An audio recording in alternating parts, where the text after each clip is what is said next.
Welcome everyone to a video on making over a embroidery basket.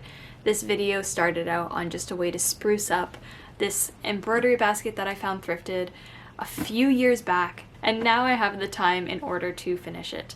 So with that said, let's see how I made over this old sewing case into the embroidery case. I can't say embroidery, can I? Embroidery case of my dreams.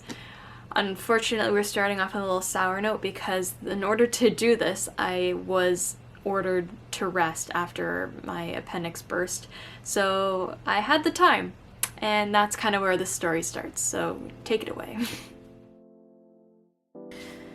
Well, this is where I'm living right now. My hands are bored, and I need something to do while I sit in this chair and rest and recover. If you didn't know, I had appendicitis and I had to get that removed, so I'm ordered to sit and rest. I do have some hobbies that I can do sitting down.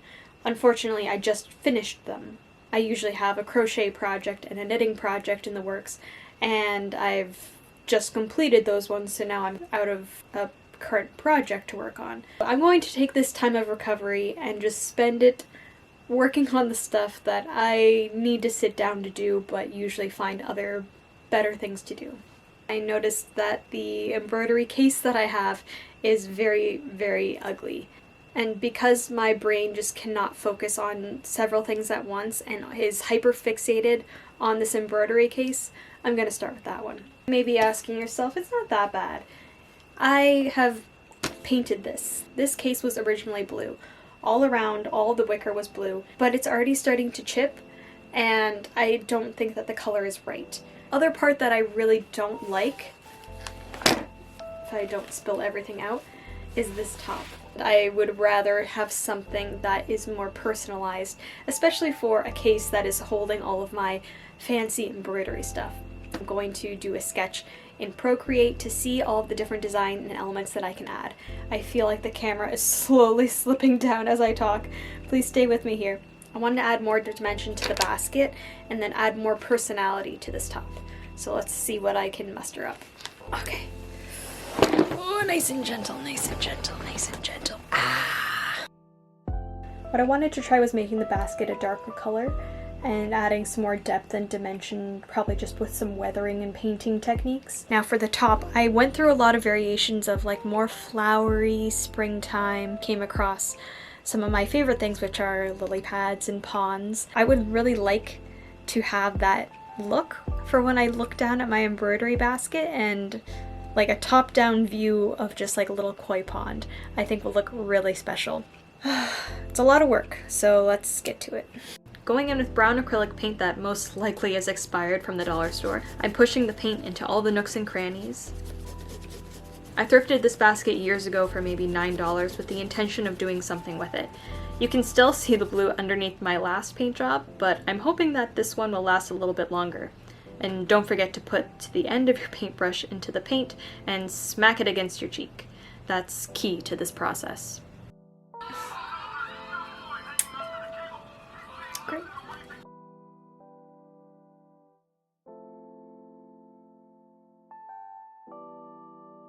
So now that this is a color that I like a lot more than what it was before, I'm going to go in with some Mod Podge and just do a clear coat all around just to kind of seal it all in. This is not perfect. It's never will be perfect, but I like it enough to now seal it in and make sure that it wears okay.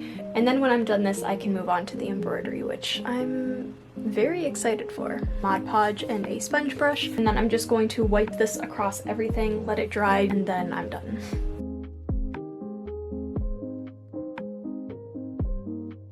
So now that I've painted everything and sealed up the coat of Mod Podge, I'm going to work onto the top. So I have this skirt that I bought while it turns out that this flat panel at the back is just the right size to put on top of this cushion. So I just cut out a sheet of interfacing just an inch larger on each of the edges so that I have a little bit of room to play with. And now I'm going to iron it onto the skirt, and then I'm ready to embroider. Once I added the iron-on interfacing, I was able to sketch out the design with white colored pencil. So now comes the fun part of actually embroidering. I am not going to call myself an expert, but I have had enough practice in this project and a few others to kind of make embroidery work for people that don't know every single little thing about embroidery. So let's figure that out together. Tools that you will need is first embroidery floss. I have all different colors. I had 2 different colors of green. I have 2 different colors of orange, 1 white and 1 black. I have this tool that I use to pull the floss through the eye of the needle. I have scissors, embroidery hoop, then I use the fabric from a skirt that I had thrifted a while ago. Start by cutting my embroidery floss at an arm's length, and then just cut it. Embroidery floss usually comes with 6 strands. For this project I used 3 strands, so all I had to do was pick out 3 strands and then just divide my thread down the middle. And then you have 2 threads. Then you need your needle. I'm going to put my little threader in through the eye of the needle. I'm going to take my embroidery floss, put it through that larger hole of the threader, and then I'm going to pull gently. And then my needle is threaded. So then I'm going to tie a knot at the end, lick, and wrap around my finger and roll it together. And then I'm going to pinch at the very top of the knot and then pull. Then it's going to give me a nice little knot. So now you have your needle, your floss, your knot. You're good to go. The first thing that I'm going to teach you is how to do the lily pads. I tried out a few techniques with lily pads with satin stitches in all different directions, but the easiest and most appealing way that I found was finding the center of the lily pad and marking it with pencil. I started by stitching from one edge of the lily pad, stretching my floss across that center point to reach the other side. I then moved up a centimeter and pulled my thread up before crossing over that front point again. I then moved up a centimeter and pulled my thread up before crossing over that center point again. I would repeat this a few times, crossing over that center point and initiating where all of the stitches will anchor to. Once I had the main stitches, I then went around filling in the gaps with long stitches so that I couldn't see the fabric. I made sure that the long stitches didn't reach the center of the lily pad every time so that I didn't have a bulk of thread in the middle. I found that only stitching to where the thread intersected, I was able to fix that problem. With that method, I went around with 2 colors of green, switching out for variety. I was also running low on the olive green, so I had to make do with what I had since I didn't want to pick myself up and go to the store. After finishing all of the lily pads, I filled in the spaces with small satin stitch lily pads and French knots for algae and texture. I only used 2 threads of floss for this part, as they didn't need to cover a lot of area and I was running low on floss. So now comes the fun part with the fish. I start out with outlining all of my fish with a split stitch. Having the white pencil lines to follow makes this very easy, as all I have to worry about is making sure my thread doesn't pop out when I come up through the last stitch. Once I have the outline done with the same white floss, I go through the fish and start building up some of the white patches with just some long stitches going back and forth, following the curve of the fish and the flow of the fins. Having the white floss base was nice to then incorporate the oranges and the blacks to their patterns. Most koi fish I was referencing varied in color and pattern, so this was fun to kind of give each fish their own pattern or personality. I like the yin-yang fish dancing together and the fish who needed their own space.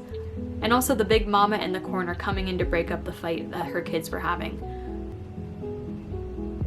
All of the colors were meshing together and I thought that it turned out really well and were in really nice contrast against the blue and the green.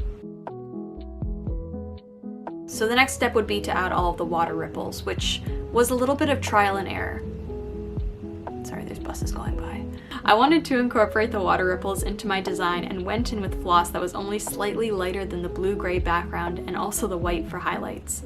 I made these circular shapes with my white pencil and followed them as evenly as I could. I used the split stitch again for this and found that the anatomy of a ripple is very tight and closed at the initial water droplet, but as the ripple goes out and circles tend to space themselves out more and more. This part took a few tries, but I found that letting them fade out and adding white floss as a highlight made the best for water ripples.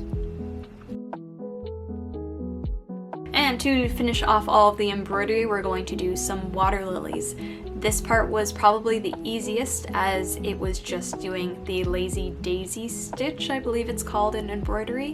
Basically, you come up through the center of the flower, you go down through the center of the flower without pulling the thread all the way through. Then you're going to go out a little bit, pop the thread through the edge of the flower petal, loop the thread around where the needle is, pull the needle up, and pull the thread tight so that it creates a petal.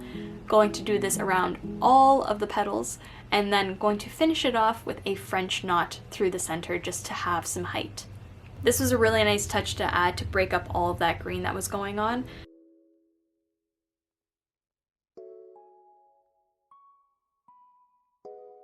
So when it came time to attaching this fabric piece onto the basket, I was a little worried because my first thought was to just sew it on top with a needle and thread, just for a nice clean edge, nice and simple, but unfortunately that did not work out and I had to resort to a hot glue gun. It's not the cleanest it could have been, but I think that it does the job well, and honestly, I don't care. For the best results doing this, just make sure that the hot glue doesn't spill out over the edges, and when you press down the fabric, that the fabric has a little bit more to fold over the edge so that you don't see anything of the fabric underneath and everything is covered.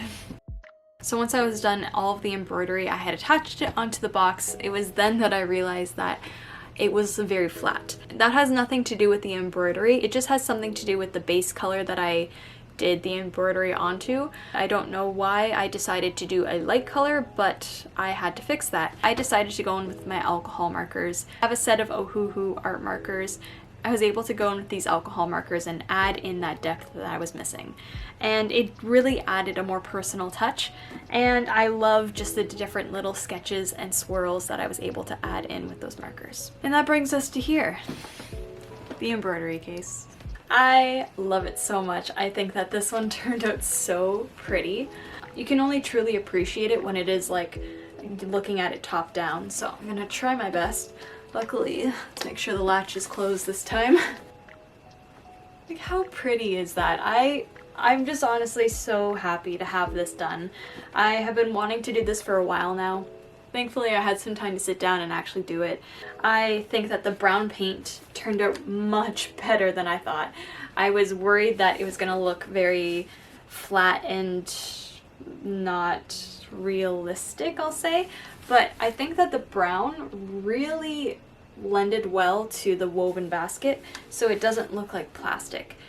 And adding the Mod Podge on top of it was just like the finishing touch that is keeping it looking as nice as it is. So everything is wearing very nicely, nothing is scratching off, everything is going really good. For the top, I really love embroidery. I need to do it more often, but any creative person knows that like the creative projects in your head outweigh the creative projects that you can do physically. So this one has always been in my head to do, and thankfully I was able to complete it because now I get to have this in my life and it is just so beautiful. Before the alcohol markers, it was a little flat and it didn't feel finished to me. I think that with all of these colors now incorporated, it just has more of a stylized look that I really love. If you like this video, leave me a comment below. I hope you subscribe to see more videos in the future. And until next time, I'll see you again. Bye. Oy.